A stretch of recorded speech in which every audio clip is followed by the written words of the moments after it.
guys, gue Egra. Annyeonghaseyo, Cindy Emnida. Oke. Balik lagi di Kupas Berita. Yeay. Siapa nih di antara kalian yang akhir-akhir ini masih Oh, ngehebohin? Iya, langsung aja Kak bungkus. Ya udah lu aja deh, gue ngambek. Iya. Ya, lu nonton ini gak sih? Kak. Najis. Gini. Kalian ya atau lu nih nonton debat capres gak sih? Yang itu. Gue sebenarnya nggak nonton live-nya, tapi banyak lah potongan-potongannya yang gue tonton. Di TikTok gitu ya. Iya. Gue nonton sih sekilas. Kan debat capres tanggal 12 ya? Tanggal 12 kemarin gak sih? Iya, 12 tanggal Desember. 12. Itu kan ada kabarnya bakalan ada 5 kali sesi debat gitu kan. Nah, yang sesi debat pertama ini tuh ngebahas tentang pemerintahan, ada hukum, HAM, pemberantasan korupsi, terus ada penguatan demokrasi, peningkatan layanan publik, sama kerukunan warga. Nah, kerukunan warga ini nih Gra, yang disinggung nih dan yang lagi ramai gitu soal gimana sih soal kebebasan beragama gitu di Indonesia. Nah, Ini karena kan emang masih banyak ya kaum-kaum intoleran. Iya, ini berkaitan sama episode kemarin sih yang kayak Iya, benar. banyak kalau misalnya lagi pada dibubarin, kalau istilahnya gereja-gereja banyak yang izinnya ditolak. Benar. Bahkan yang kayak, paham gak sih, sekelas masjid aja ya, yang masih satu saudara gitu, Masjid Ahmadiyah itu tuh banyak dibakar tuh gak? Negara beda aliran gitu. Nah, Sini jadi udah bukan beda agama lagi, beda aliran pun. masih satu agama. Masih satu agama, beda aliran pun ribut gitu. Ribut gitu, parah sih, parah. Nah, tadi tuh yang gue bilang kan, kerukunan itu tuh salah satunya bahas soal seberapa besar sih indeks toleransi dan kebebasan beragama di Indonesia gitu. Nah, kalau kata ada nih International NGO Forum on Indonesian Development alias INVIT. INVIT nih kayak ini ya, kayak semacam lembaga LSM gitu. Nah itu dia bilang gak ada capres yang ngebahas itu soal kebebasan beragama gitu.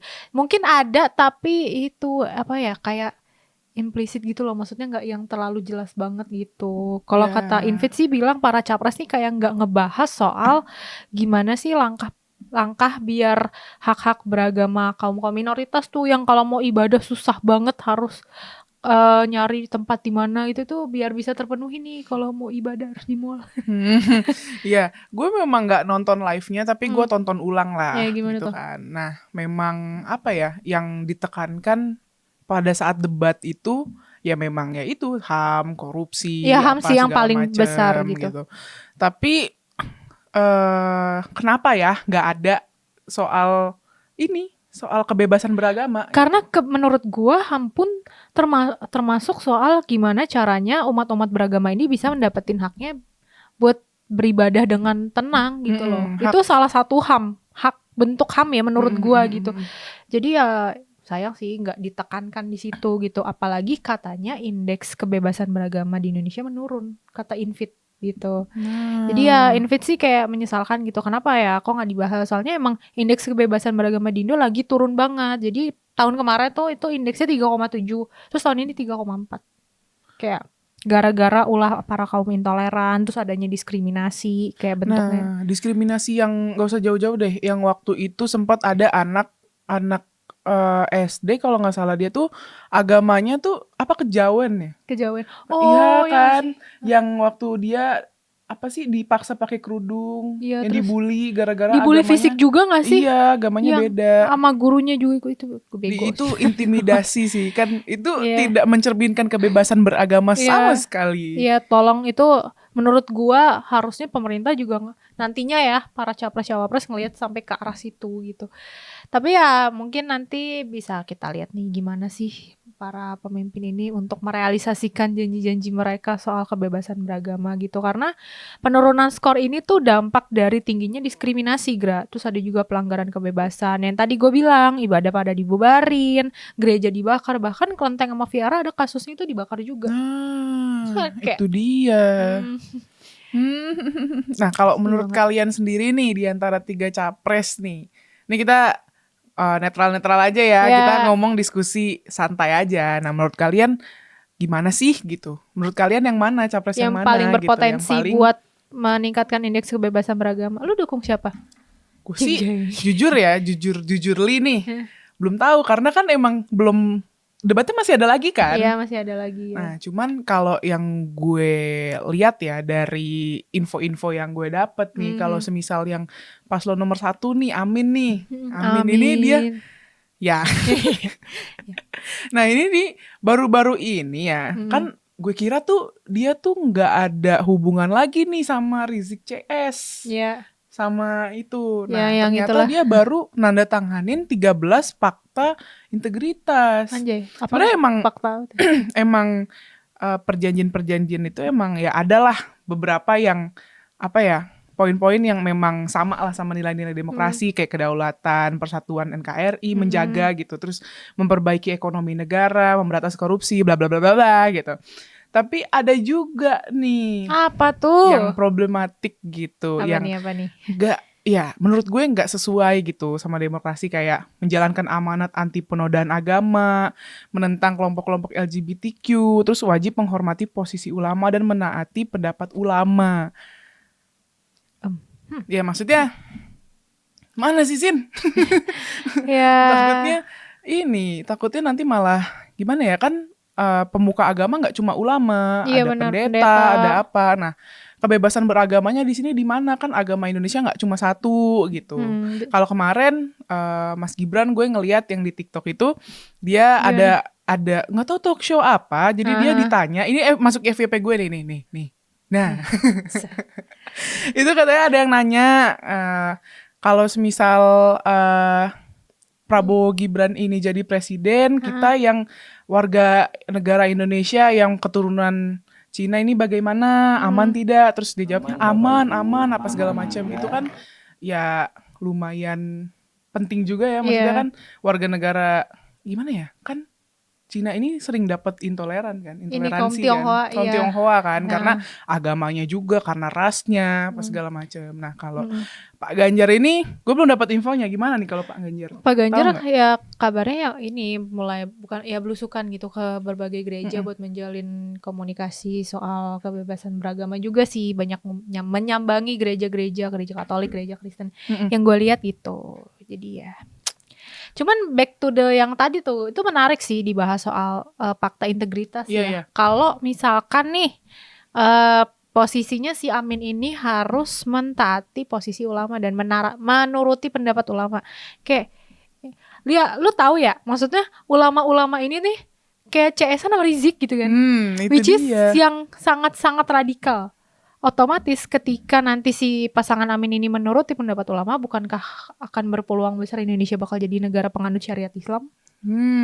Bukan demokrasi lagi. Bukan demokrasi lagi, syariat Islam tuh pasti kayak di Iran gitu kan. Takutnya gitu, karena yang gue perhatiin nih, yang gue soroti adalah menuruti pendapat ulama. Ulamanya nih, ya kalau ulama kayak Habib Jafar gitu, ya, kalau ulamanya bener ya boleh lah, ya, ulamanya boleh, toleran, gitu. Tapi nggak tahu kenapa ya. Apa ya, ulamanya kita denger ulama tuh udah stereotipnya udah yang kayak bukan stereotip sih, apa ya, vibesnya, karena kita dengernya stereotipnya ulama backingannya si Rizik kayak ulamanya Rizik gitu. Jadi kayak gimana nih, aduh gimana udah ya gitu kan. Udah ya, arahnya pasti kesana ke Rizik, ke Rizik jadi ke Islam banget gitu. Jadi ya sangat disayangkan sih. Dan ya ini ya, back to the indeks kebebasan beragama ya. Kayak banyak banget gereja-gereja nih, gak bisa gue sebutin nih, cuma ada beberapa gereja yang pada akhirnya ya kayak yang kalian tahu ya, GKI Yasmin di Bogor itu kan presidennya sampai belasan tahun baru akhirnya bisa. Terus juga ada beberapa gereja nih, kayak gereja ini Elim Kristen Indonesia di Medan. Terus ada gereja Kemah Injil Indonesia Rema Sandubaya di Mataram, sama gereja Manunggal Kasih Pancasila di Semarang. Itu nggak dapat izin pendiriannya. Nah itu yang mesti disorotin sama pemerintah ya, capres cawapres. Sebenarnya gue tuh agak-agak bingung ya, maksudnya kenapa sih dipersulit itu, kenapa gitu? Iya, kayak maksudnya gimana ya, kita kan ibadah nih, yang tadi kita bilang di episode sebelumnya kan berisiknya di dalam. Masalahnya ini masjid dan musola kan ada di mana-mana nih, pak pasti ada gitu, banyak gitu kan. Nah kok gereja itu kenapa gitu perizinannya malah dipersulit gitu Iya, loh. ini gue nggak tahu ya kabar yang soal peraturan SKB 2 Menteri yang mengatur perizinan pendirian rumah ibadah gimana. Cuman mungkin untuk Bapak Capres Cawapres selanjutnya coba tolong dievaluasi ulang soal kebijakan ini Ya, SKB 2 siapapun Menteri. nanti yang jadi Atau presidennya. direvisi, dievaluasi kalau bisa masuk ini prolegnas tuh. Soal yang kebijakan pendirian rumah ibadah atau apa itu tuh biar benar-benar masyarakat minoritas ya benar-benar bisa dapat payung hukum buat beribadah gitu pendirian rumah ibadah. Jadi nggak nyelangsang sana, nyelangsang sini, ibadah di mall juga dinyinyirin. Iya, ibadah orang tuh gue dapat cerita dari teman gue, kenapa mereka suka ibadah di mall gitu. Karena ya apa perizinan gereja ini susah, makanya mereka beribadahnya di mall kayak gitu kan. Jadi kayak gimana ya Wak, susah. Bahkan ya jadi ada tuh satu lembaga internasional ya, itu dia mengukur tingkat indeks toleransi di Indonesia dan masuk daftar 7 intoleransinya tertinggi di dunia. Kayak parah sih kan jadinya gimana gitu ya. Ya sedih sih maksudnya. Apalagi yang masalah tadi tuh satu saudara Muslim tapi karena beda aliran doang dibakar. Ada tuh 2 kali kasus Masjid Ahmadiyah itu dibakar di Sintang di Kalimantan Barat sama di Sukabumi Jawa Barat.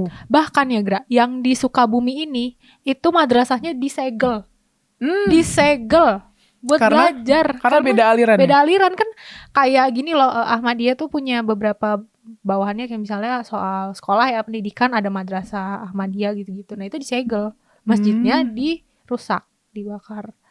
Itu terus ada juga pernah jemaat Ahmadiyah ya kasusnya gue lupa tahun berapa itu dipersekusi. Kayak masih rendah ternyata indeks kebebasan beragama kita. Satu agama itu sebenarnya banyak alirannya. Iya. Kayak Islam ada ini, ada beda-beda. Terus kayak Kristen pun juga ada ya. Maksudnya beda-beda gitu kan, ada gereja yang ini cara beribadahnya, ada yang begini, ada yang begini gitu. Jadi kayak nggak bisa disamain juga, susah. Itu tergantung ajaran dari lahir gitu loh. Kenapa kita nggak bisa saling menghargai aja sih gitu? Toh juga nggak mengganggu kan. Dan intinya apa ya, mungkin capres cawapres ini kelak siapapun ya yang terpilih gitu bener-bener ya mungkin HAM, pemberantasan korupsi, soal kesejahteraan sosial penduduk atau apa juga ya penting banget gitu, kesejahteraan gizi anak-anak. Tapi yang perlu juga diperhatikan dan yang gue tertarik tuh yang ketika waktu seminar yang si Mas Gibran itu. Mas Gibran ya. Yang bilang soal ini yang kaum Tionghoa juga diperhatiin gak gitu. Iya diperhatiin. Nah itu sih benar-benar semoga realisasinya ada ya. Benar. Karena mau gimana pun juga kita nih kaum minoritas bisa beribadah dengan tenang gitu. Iya apalagi waktu itu yang kita tahu ya ada patung Bunda Maria ditutup. Iya parah diterpal ya ampun Tuhan. Terus abis itu kayak ya itu gereja-gereja disegel lah apalah segala macem. Iya terus kalau nggak salah tahun 2016 juga ada vihara sama kelenteng yang dibakar. Itu kayak gimana ya, intinya pesan kita adalah kaget. Gimana? Jadi ya tadi yang kita bilang siapapun capresnya, betul.